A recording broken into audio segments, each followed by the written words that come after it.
საქართველოს განათლების, მეცნიერების და ახალგაზრდობის მინისტრის გივი მიქანაძის განცხადებით, სახელმწიფო უნივერსიტეტებში კვოტები განაწილდება უმაღლესი განათლების რეფორმის კონცეფციით დადგენილი ერთი ქალაქი, ერთი ფაკულტეტის პრინციპის შესაბამისად. არსებითად უნივერსიტეტების ტრადიციული პროფილის გათვალისწინებით. კერძოდ მინისტრის თქმით, თბილისის სახელმწიფო უნივერსიტეტში მიღება გამოცხადდება ისეთ მიმართულებებზე, როგორიცაა ზუსტი და საბუნებისმეტყველო მეცნიერებები, ჰუმანიტარული მეცნიერებები, პედაგოგიკის გამოკლებით, სამართალი, ეკონომიკა და ბიზნესის ადმინისტრირება. სოციალური და პოლიტიკური მეცნიერებები. თემაზე ჩვენი ჟურნალისტი თამუნა ციკლაური მუშაობს, რომელიც პირდაპირ ეთერში გვერდდება. თამუნა, უფრო დეტალურად, როგორია გზავნილები?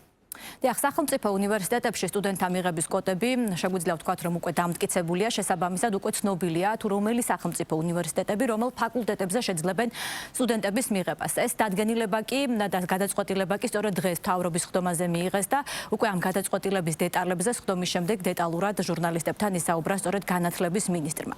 როგორც მინისტრი ამბობს, გადაწყვეტილებას რამდენიმე ფაქტორი უტევს საფუძვლად, მაგალითად ეს არის პრინციპი ერთი ქალაქი, ერთი ფაკულტეტი, ასევე უნივერსიტეტების ტრადიციული პროფილების გათვალისწინება და ასევე განსაკუთრებით მნიშვნელოვანი, როგორც მინისტრმა თქვა, არის შრომის ბაზრის კვლევა, რომელმაც მინისტრისვე თქმით აჩვენა ის, რომ გასული წლების განმავლობაში სტუდენტების მიღება თვისებრივად აცდენილი იყო შრომის ბაზრის მოთხოვნებს. მაგალითად, მიქანაძემ დაასახელა ასეთად იურიდიული ფაკულტეტი, რომელზეც კვლევის მიხედვით სხვადასხვა უნივერსიტეტში წლის განმავლობაში 3598 სტუდენტი აბარებდა, სწავლას ამთავრებდა საშუალოდ 2057, საბოლოოდ კი იურისტებზე საშუალო წლიური მოთხოვნა 700-ზე ნაკლებია. როგორც მინისტრი ამბობს, ანალოგიურად რამდენჯერმე ნაკლებია შრომის ბაზრის მოთხოვნა ეკონომიკისა და სოციალურ-პოლიტიკური მეცნიერების შემთხვევაში, თუმცა მინისტრმა ასევე თქვა ისიც, რომ კვლევა მაჩვენა საპირისპირო მიმართულებებიც, ანუ ის მიმართულებებიც, სადაც დეფიციტი აღინიშნება შრომის ბაზარზე, ან მოთხოვნა უფრო მეტია, თუმცა არის უფრო ნაკლები სტუდენტი და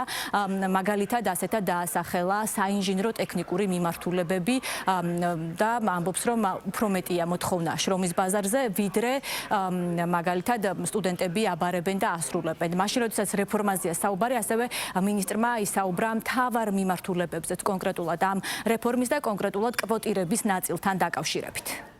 შარშან სახელმწიფო უნივერსიტეტებში 19311 სტუდენტი ჩაირიცხა.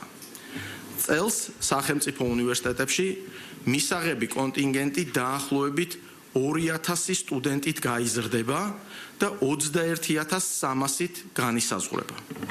ამას დაემატება პროფესიულ პროგრამებზე მისაღები დაახლოებით 10000 სტუდენტი, რომელიც განათლებას ასევე სრულიად უფასოდ მიიღებენ. სახელმწიფო უნივერსიტეტებზე კვოტები განაწილდება უმაღლესი განათლების რეფორმის კონცეფციით დადგენილი ერთი ქალაქი, ერთი ფაკულტეტის პრინციპის შესაბამისად, არსებითად უნივერსიტეტების ტრადიციული პროფილის გათვალისწინებით. კერძოდ, ივანე ჯავახიშვილის სახელობის თბილისის სახელმწიფო უნივერსიტეტში მიღება გამოცხადდება ისეთ მიმართულებებზე, როგორიცაა ზუსტი და საბუნებისმეტყველო მეცნიერებები, ჰუმანიტარული მეცნიერებები პედაგოგიკის გამოკლებით, სამართალი, ეკონომიკა და ბიზნესის ადმინისტრირება, სოციალური და პოლიტიკური მეცნიერებები. საქართველოს ტექნიკურ უნივერსიტეტში მიღება გამოცხადდება საინჟინრო ტექნიკურ დისციპლინებზე. თბილისის სახელმწიფო სამედიცინო უნივერსიტეტში მიღება გამოცხადდება მედიცინის სპეციალობებზე. ილიას სახელმწიფო უნივერსიტეტში მიღება გამოცხადდება პედაგოგიკის პროგრამებსა და აბეტ აკრედიტაციის მქონე STEM სპეციალობებზე. სოხუმის სახელმწიფო უნივერსიტეტში მიღება გამოცხადდება აგრარულ სპეციალობებზე, ქართულ-აფხაზურ ენასა და ლიტერატურაზე და პედაგოგიკის სპეციალობებზე. სახელოვნებო უნივერსიტეტები და სპორტის უნივერსიტეტი სტუდენტებს მიიღებენ შესაბამის სპეციალობებზე. ბათუმისა და ქუთაისის უნივერსიტეტები შეინარჩუნებენ მრავალფუნქციურ დატვირთვას. ზუგდიდის, გორის, ახალციხისა და თელავის უნივერსიტეტებში აქცენტი გაკეთდება აგრარულ სპეციალობებზე, ტურიზმის მიმართულებასა და პედაგოგიკაზე.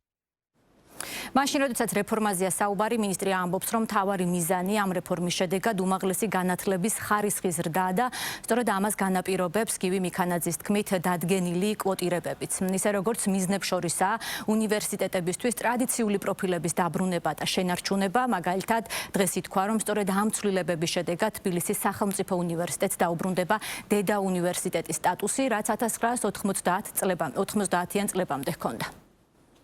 რაც შეეხება კონცეფციის მთავარ მიდგომას, ერთი ქალაქი, ერთი ფაკულტეტის პრინციპს. ის უზრუნველყოფს რესურსების მიზნობრივ მობილიზებას და საგანმანათლებლო პროგრამების გადუალებას. ამასთან ჩვენი მიდგომაა, რომ ყველა სახელმწიფო უნივერსიტეტს უნარჩუნდება თავისი უნიკალური საგანმანათლებლო პროგრამა.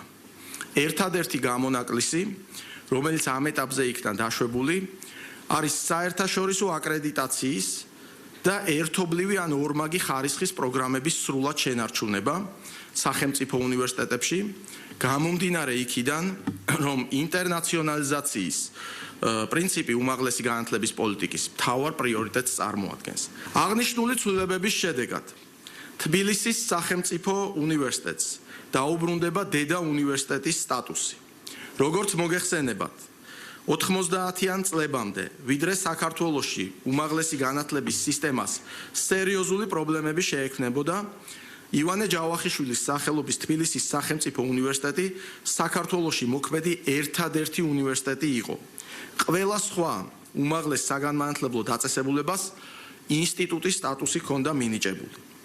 უმაღლესი განათლების რეფორმის შედეგად ივანე ჯავახიშვილის სახელობის თბილისის სახელმწიფო უნივერსიტეტი მართალი არ იქნება ერთადერთი სახელმწიფო უნივერსიტეტი საქართველოში, მაგრამ მას, როგორც წამყვან და დედაქალაქში მოქმედ ერთადერთ მრავალპროფილურ უნივერსიტეტს დაუბრუნდება ნამდვილი დედა უნივერსიტეტის მისია, რომელიც მან 90-იან წლებში განვითარებული მოვლენების შედეგად ნაწილობრივ დაკარგა, ხოლო 2004-2012 წლებში მაშინდელი ხელისუფლების მიზანმიმართული პოლიტიკის შედეგად წაართვეს.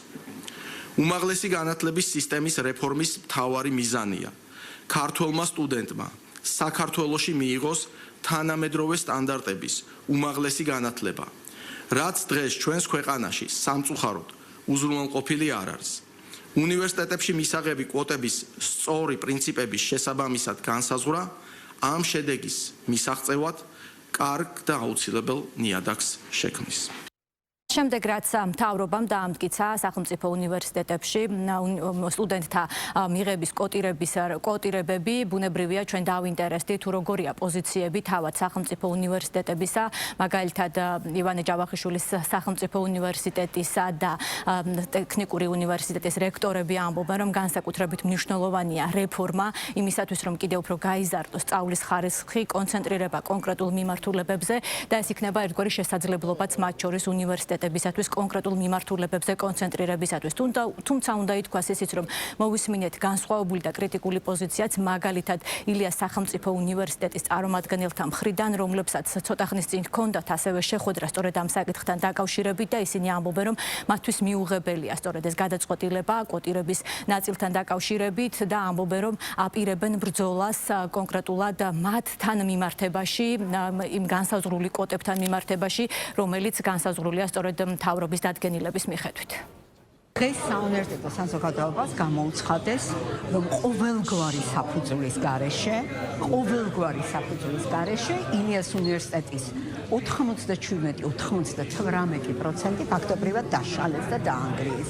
ეს არ არის მარტო ერთი უნივერსიტეტის პრობლემა, ეს არის ამ ქვეყნის მომავლის განადგურება. დღეს შეიკრიბა უნივერსიტეტის საბჭოები, როგორც აკადემიური და წარმომადგენლობითი, ისე ფაკულტეტის საბჭოები და მივიღებთ გამოვაქვეყნებთ განცხადებას, ჩვენ პრინციპულად არ ვეთანხმებით საქართველოში საუნივერსიტეტო განათლების, კვლევის დაანგრევას და ჩვენ ყველანაირად, მათ შორის სამართლებრივი გზით, მათ შორის პროტესტის გზით დავიცავთ ამ 20 წლის მონაპოვას. რეფორმის გამოცხადებისთანავე დავიწყეთ მუშაობა ამ მოდელზე. ჩვენ უკვე ფაკულტეტებთან, პროფესორასთან, ახალგაზრდებთან ქონდა საუბარი.